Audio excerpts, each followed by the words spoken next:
right and left, because as you were saying, the pressure actually is on the shoulder. Because you sleep this way, and then with the pillow as well, it does strain the neck and part of your... So more people sleep on the side than any. Face down is a no-no. On the back, people tend to spend a little bit of time on the back, but then they'll tend to favour a side. There's been a lot of talk about which is better, right or left. So I just go back to the physiology. Okay. So the left, I believe, is better for quite a few reasons. At night, there's quite a lot of stuff happening at night, and if you're fortunate enough to sleep well, you get into this deep sleep. That's when there's a lot of growth happening. The body releases growth hormone. There's a lot of repair going on. Testosterone initiates cell repair and growth. And your blood pressure drops when you're asleep. And that's when a lot of repair happens to your arteries. So people that tend not to sleep very well tend towards loss of health in many, many ways, actually. That's right. As a chiropractor, we're very interested in how the nervous system works. And people in Singapore get very stressed. So there's cortisol being released into their system all the time, which actually suppresses the immune system and the digestive system. And you must allow that to turn off. So there's another part of your nervous system called a parasympathetic. It's quite a long word, so I won't test you on that one.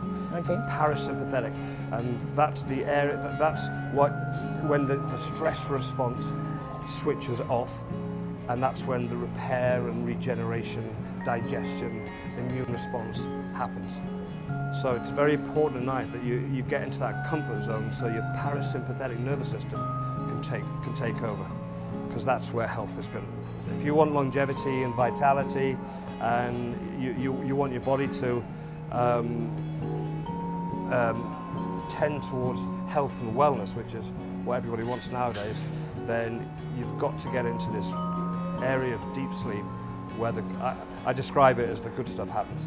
That's right. Even time, right? Some people said to sleep like 10 o'clock, it's, onwards, it's the best time for self-repair. Because Singaporeans sleep very late. They even have supper. After supper, then they go home and they sleep, right? Yeah. Most Singaporeans sleep very late, and they are saying that, after 10, it's the best time, or 10 o'clock, it's the best time to sleep. I'm from Europe. We sleep kind of late as well. I don't think it's the actual time. I think it's the quality of the sleep. There are sleep cycles, and you go into and out of deep sleep. And when there's an area of deep sleep when you get some REM, rapid eye movement, yes. And that's when the brain is doing a lot of stuff, actually. That's when the memories that you've made during the day actually get etched into your cortex. It's really important that you get into this time, so especially for kids, they've got to sleep well, because that's when their memories, that's when their studying becomes much more effective. So you have advice how we get into deep sleep?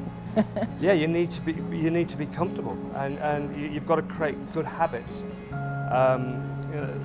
Life is we're creating habits in everything we do.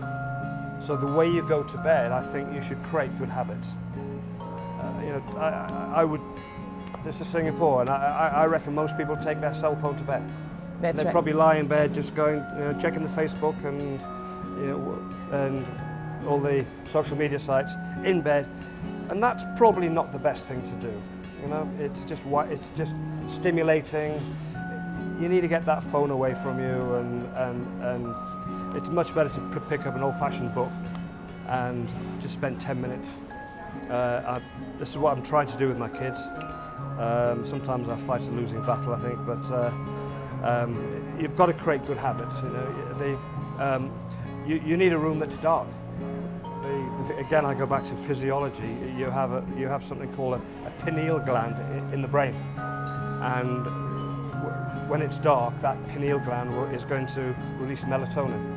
And you'll have heard of melatonin. Yes, Melatonin is the hormone that helps you sleep. It makes you drowsy, and that's suppressed when it's light, So if you have too much light jinking through the curtains, or you get on that cell phone lighting your face up, that's going to suppress the melatonin and it's going to prevent sleep.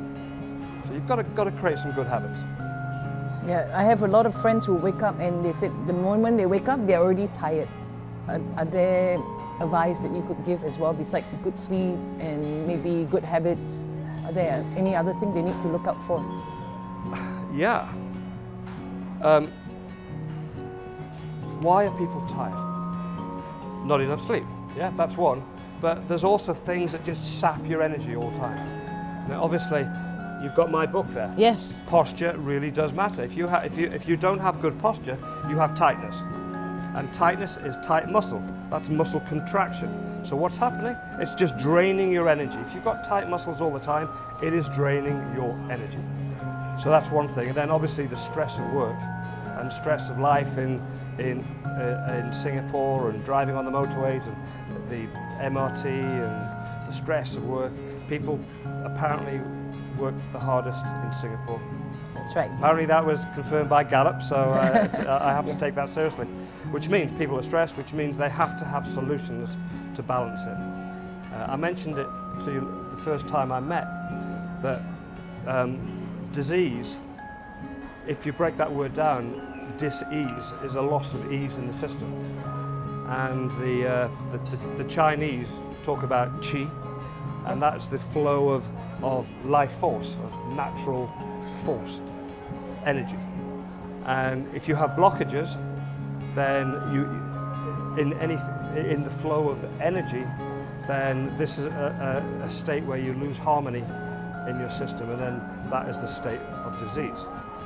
So in my world, a disease occurs, or it can happen, is when your body cannot re-establish balance. And again, we talked a lot about balance last time we spoke. And you've got many, many systems called homeostasis that bring you back to balance. And if they're not allowed to operate properly, then you will go into a state of dis-ease. And any disease that you want to mention, it will exist when the body hasn't been able to re-establish balance. So that could be cancer or anything. The body's got systems that can fight almost anything.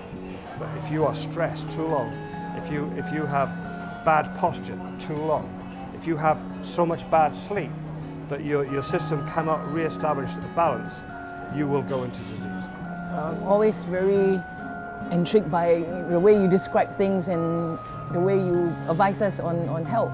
So for those who are watching, we have 3-part series from Dr. Tim Arrington, where he advises on good posture and how do we have good posture to build our inner health and to have inner health from inside out, where we can lead a healthy life, with some exercises in the 3-part series as well. Do watch that, because from there you will learn some exercises that can help you to have better posture and also to understand your health better.